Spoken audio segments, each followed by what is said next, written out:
Midday in Douala, Cameroon's economic capital city. Ladies and gentlemen, thanks for joining Equinox Television. We are on our last edition of the bilingual newscast for the day, and the first part is in the French language with Julien Bert-Bissay. Julien Bert-Bissay, good afternoon. Bon après-midi à vous, Formi Armstrong Sanda. Mesdames et messieurs, bon après-midi à tous. Merci de rester fidèles à Equinox Télévision. Ouvrons cette édition par le coup de gueule des femmes de la région de l'extrême nord Cameroun. Elles s'indignent d'avoir été mises à l'écart du bureau exécutif du conseil régional. Et ne figurant nulle part, elles tenaient à dénoncer la dominance des hommes dans la gouvernance locale. Reportage. Des femmes en colère à la session de plein droit consacrée à l'élection du bureau régional à l'extrême nord Cameroun. Elles digèrent mal leur marginalisation du bureau exécutif, constitué en majorité des élus RDPC. Nous avons fait confiance à notre parti, le RDPC, qui nous a apporté, je ne peux pas dire des personnes négatives, mais des bonnes personnes. Mais à notre grande surprise, sur cette liste-là, il n'y a pas de femmes. Alors que les femmes qui sont dans le conseil, c'est des femmes qui ont des têtes pleines. Dotées des aptitudes et capacités, elles étaient certaines de diriger certaines commissions. Hélas, l'approche genre a été bafouée. Les femmes ne sont pas présidentes de commission, parce que c'est que les commissions, c'est le travail. On met plein de femmes dans le travail, on met soit une vice-présidente, soit un chargé de mission. Je ne pensais pas que ça devrait être comme ça. Au-delà de cette marginalisation que décrivent ces femmes de l'extrême nord, l'élection du président du conseil est passée comme une lettre à la poste. Et c'est Kalbassou Daniel qui préside désormais aux destinées de la région de l'extrême nord pour les 5 prochaines années. L'extrême nord est dans une situation particulière en termes de pauvreté, en termes de sécurité, en termes de développement. Comme notre rôle en tant qu'exécutif du conseil régional est le développement économique et social. Le compte à rebours est lancé. Les populations de toute la région de l'extrême nord attendent les réalisations sur le terrain. Et pourquoi la famille politique UNDP ne fait-elle pas confiance aux femmes au sein du parti? Eh bien, elles ont été marginalisées de l'unique bureau exécutif du conseil régional de la Damawa, remporté par le parti de Bello Bouba Maïgari. Pourtant, le président élu disait vouloir travailler pour l'éducation de la jeune fille et l'émancipation de la femme, mais sans la femme. On voit tout cela où on relève ce paradoxe dans ce reportage de Jean-Paul Chouniat, Jean-Blaise Noupéé. Baptisée Château d'eau du Cameroun, la Damawa est la seule région rescapée à avoir pu déverser toutes ses eaux sur les flammes ardentes du parti au pouvoir, le RDPC, aux élections régionales du 6 décembre dernier. Ici, c'est l'Union nationale pour le progrès et la démocratie de Bello Bouba Maïgari qui trône sur le conseil régional de la Damawa, avec comme président le docteur Mohamed Oudewa, élu à la session de plein droit du 22 décembre. L'heureux élu, au nom de tout le conseil, s'engage à travailler pour le développement de la Damawa. La décentralisation, c'est une chance pour la région de la Damawa. C'est une grosse chance parce que c'est une région qui a beaucoup d'insuffisances sur tous les plans. L'éducation de la jeune fille et l'émancipation de la femme sont parmi ces chantiers prioritaires. Nous allons commencer à mettre l'accent sur l'éducation des jeunes filles et la formation professionnelle. Et puis on va penser au problème des infrastructures.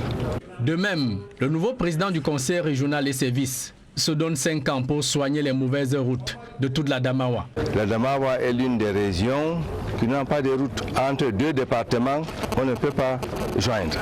Maintenant, l'économie, l'agriculture, l'élevage, tout ça, vous savez que nous sommes la première région d'élevage. Dans ce tout premier bureau exécutif régional pour la Damawa, un singleton du RDPC a pu se faire une place au soleil. Le conseiller Koulania Belmont du Mbéré partage le secrétariat avec le lamido de Ngaoundéré, Sa Majesté Mohamedou Ayatou, représentant du commandement traditionnel.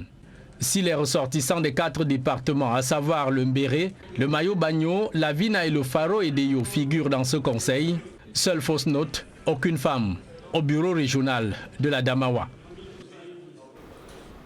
Et à Bertois, dans la région de l'Est Cameroun, c'est Alphonse Ouamane Mbele qui préside désormais aux destinées des populations de cette partie du pays.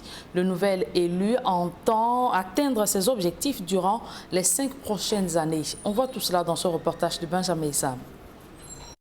Ambiance conviviale à la résidence de Ouamane Mbele Alphonse au quartier Kano à Bertois. Après l'euphorie d'une élection passée comme une lettre à la poste, le président du conseil régional vient d'achever une réunion de prise de contact avec quelques membres de son bureau. Il faudrait déjà nous trouver des locaux. Il faudrait pouvoir organiser la structure. Il faudrait pouvoir organiser tout le personnel avant d'engager le travail. Maintenant, quand il faudra commencer le travail véritablement, il faut arriver à faire un diagnostic des problèmes que nous connaissons plus ou moins à l'Est. Mais maintenant, nous faisons un diagnostic participatif avec tous les conseillers régionaux. C'est donc parti pour un nouveau challenge pour l'ex-délégué du gouvernement auprès de la communauté urbaine de Bertois, natif de Ndoumbe, vers l'État dans le département du Lomé-Direm.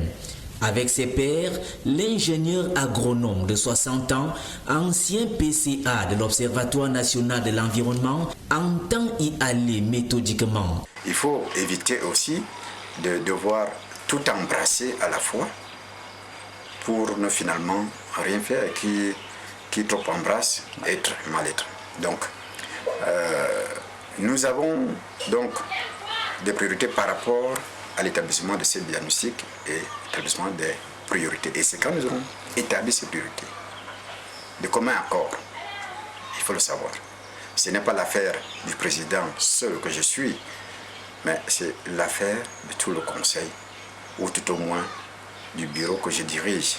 Originaire de l'arrondissement de Mandjou, Ouamane Mbele Alphonse devra compter sur une équipe soudée, constituée aussi des candidats à la candidature. Nous avons respecté les choix de la hiérarchie politique et nous sommes très heureux que le choix se soit porté sur la personnalité de M. Ouamane, avec qui nous avons toujours fonctionné depuis l'université.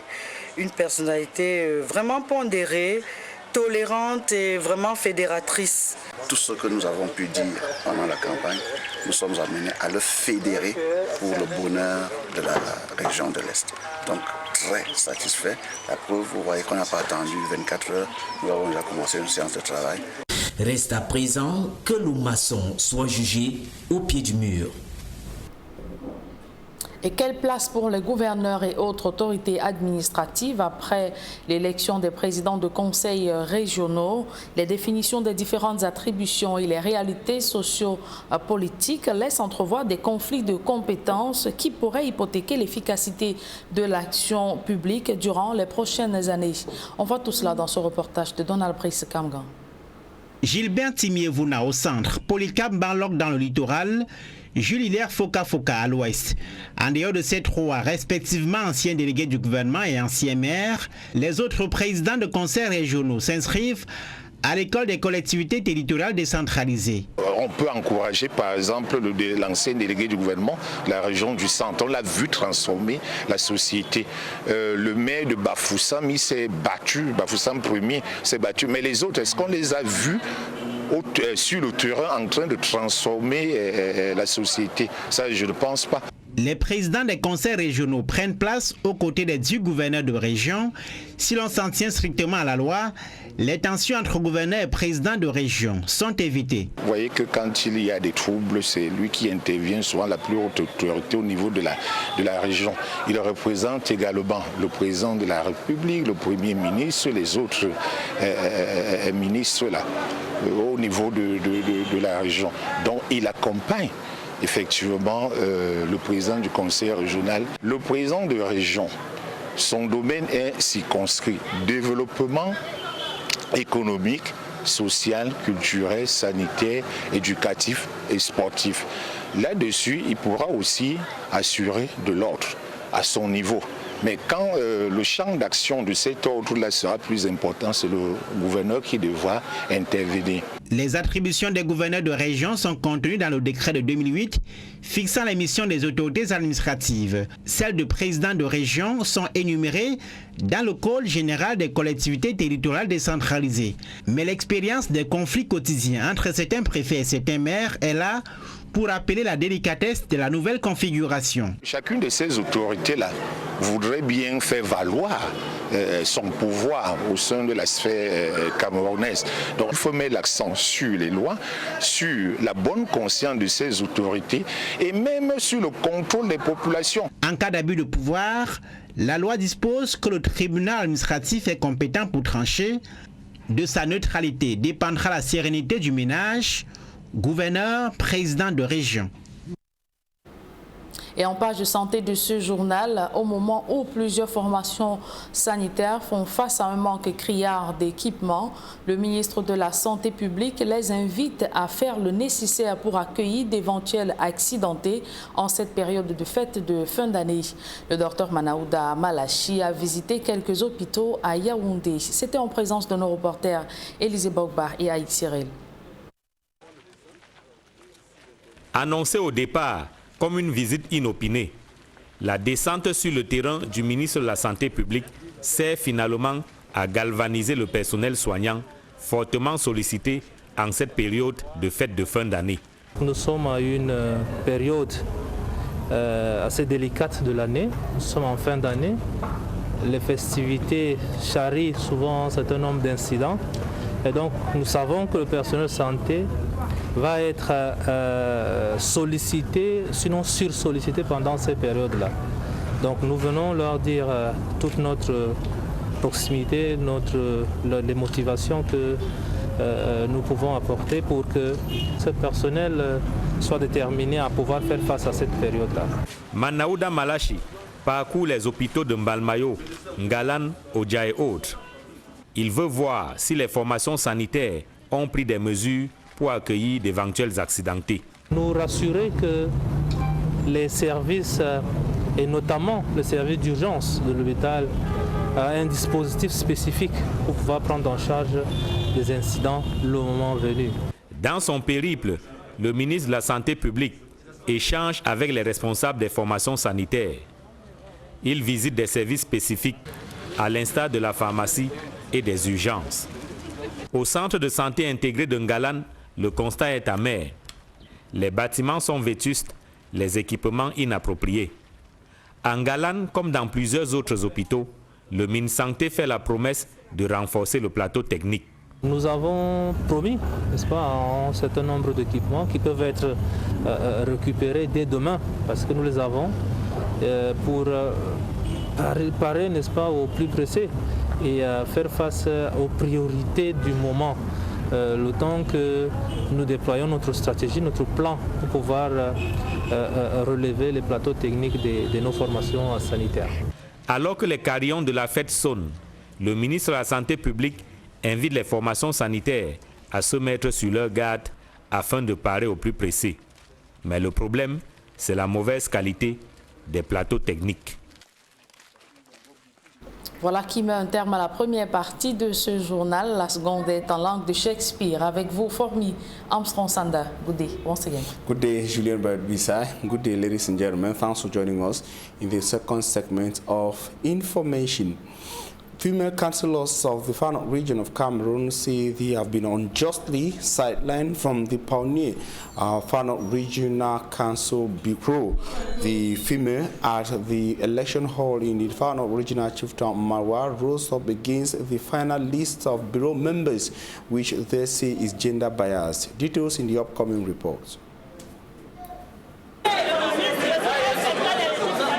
It was going to be a hitch-free election of Pioneer Bureau members of the Fano Regional Council before the final list, qualified by female councillors as gender bias, was made public. female councillors of the Far North region noticed with shock and dissatisfaction that no woman was included in the final list. To our greatest surprise, we found no woman on the list, whereas we have qualified female councillors. We have lecturers, financial experts, principals, and other key women folks. The 30% was not even respected. Cheated out of the main bureau, women of the Far North region also saw themselves kicked out of those heading different commissions. It's unfortunate that we were pushed only to the level of commission members and not even heads of commissions. They want their national president to know that they have not only been refused the trumpeted 50-50 gender representation, but also denied a 30% female representation, which they asked for in the Far North Regional Bureau. It's been 3 years that we were told of 50-50 gender representation. We did not ask for. We asked for 30%, which has not been given.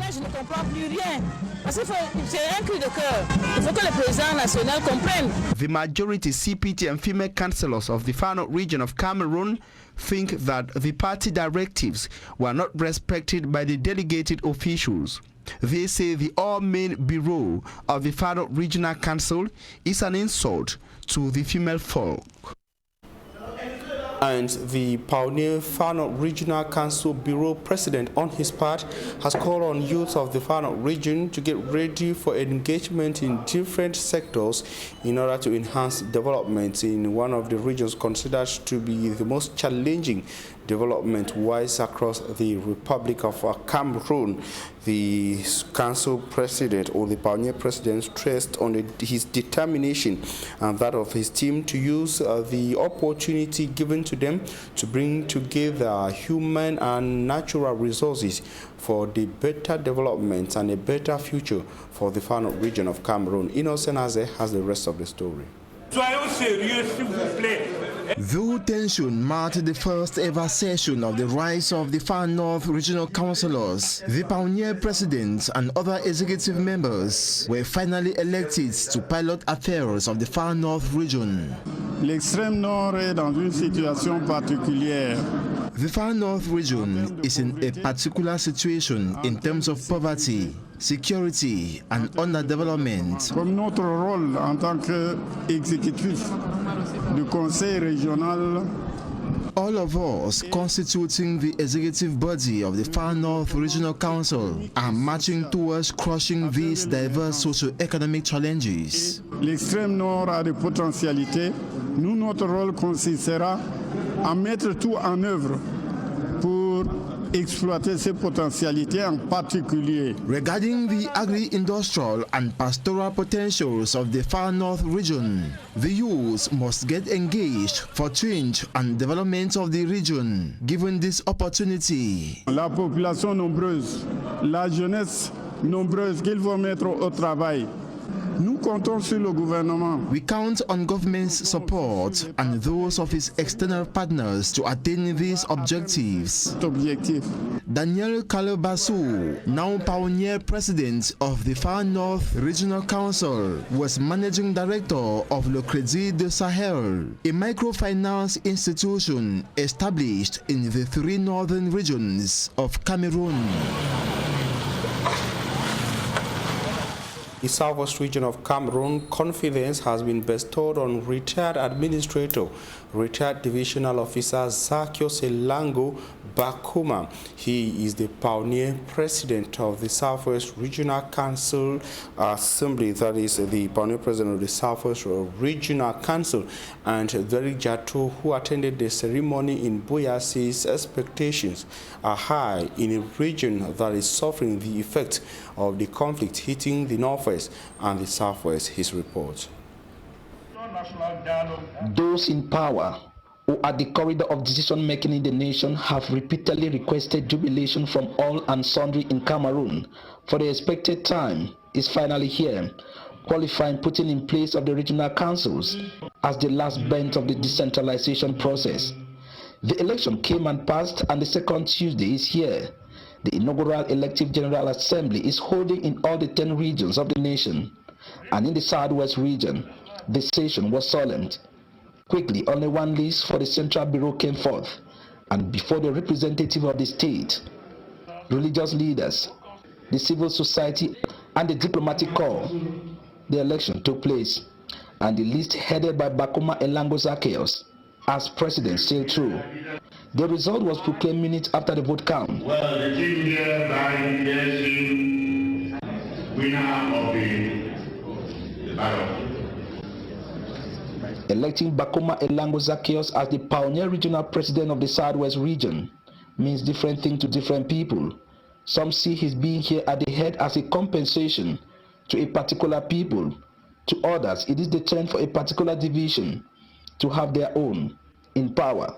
But critics have advised those on board to remember that they are here to sacrifice for change, and they should not think that it is their own turn to benefit from the state, but rather it is the time for the state to tap from their know-how in order to bring the expected. And the case of the Southwest region is much more challenging. Many, if not all here, sees the Southwest region, their region, as an area that supplies economic oxygen to the rest of the nation to survive. They say their region, Southwest, has all, from natural resources to giant corporations like the CDC and palm oil, but yet very enclave, as even taxes are paid elsewhere. And if our being here is as the result of the major national dialogue, which was organized because of the war in the Anglophone regions, then those in the Southwest region has no time for party, for they are expected not only to bring the development, but first to clean the land that has been stained with blood, prepare the minds of the bereaved to forgive, and open their doors for the much talk about development. Not everyone is here, or for these, something that the regional councils are just a waste of time. How then can these members make these dissenting voices cease with them? For no one is more Southwesterner or Northwesterner than the other. Thus, there should be no one left out. It is true that a house that is divided can't stand, reason why these members of the regional councils must therefore read the text word by word and line by line to know their responsibilities and the powers they incarnate to bring change. The war in the Anglophone regions is still on, but everyone is watching, even those holding guns in the bushes, to see the practical content of these regional councils. And political scientists hold that doing the right thing at the right time might change a lot of minds. They are therefore expected to do the right thing for the first time. Within their party, the CBDM party, they have been warned by their own hierarchy that time for belly politics is over.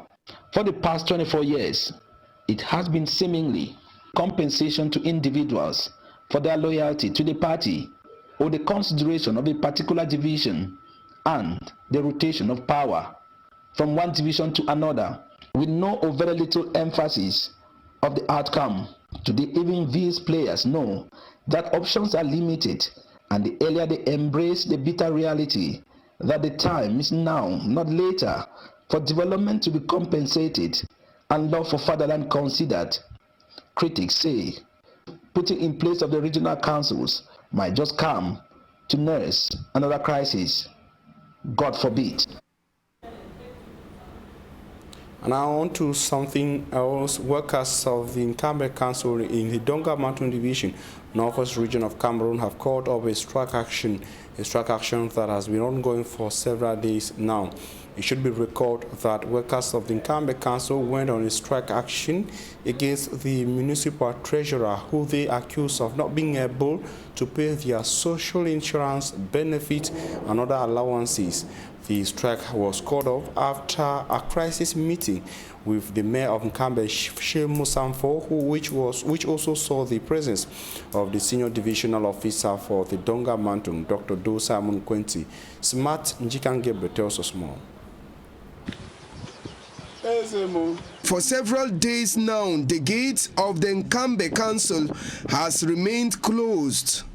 This was because the workers are angry. Issues that the staff of Cambe Council raised, there were issues raised against the municipal treasurer.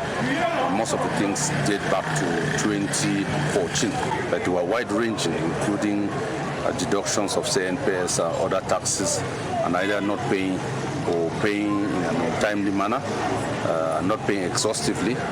They included also issues on revenue and expenditure and other remunerations which were not satisfactorily handled. Spotted sitting in a haphazard manner outside the council building, their cry is for the municipal treasurer to pay their social benefit at CMPS, which has been deducted from their salaries after days of no work.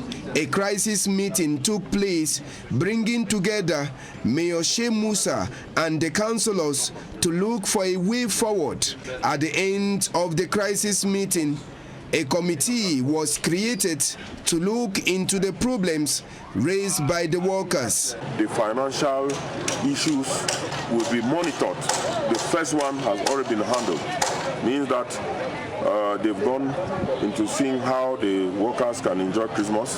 The second one is to seeing how the social insurance contributions are being paid.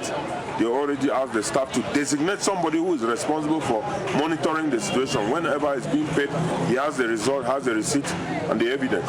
So that is a big step forward. While the committee goes into work, the mayor and his councillors had already agreed on something. We were able to raise resources, not from the council coffers, but alternative independent measures, and I'm happy that the negotiations led to the staff calling off the strike action. Of course, on the understanding that the measures that are agreed upon with the senior divisional officer for Donga Mantum as the representative of the state, the staff and ourselves would be meticulously respected. With this crisis meeting and its resolution taken, many are hoping that workers will return to their job sites. And that report brings us to the end of the midday newscast on Equinox Television. We thank you for your very kind attention. Information continues on Equinox. At 6 p.m. we shall have a full newscast in the English language, and at 8 p.m. a full newscast will come up in the French language. Julien Bissana will be back here tomorrow, God willing. Julien, see you tomorrow. Le rendez-vous est pris pour demain, 7h. S'il plaît à Dieu, Formi, Armstrong, Sanda. Mesdames et messieurs, merci de nous avoir suivis. Restez surtout scotchés sur les programmes de la meilleure des télévisions.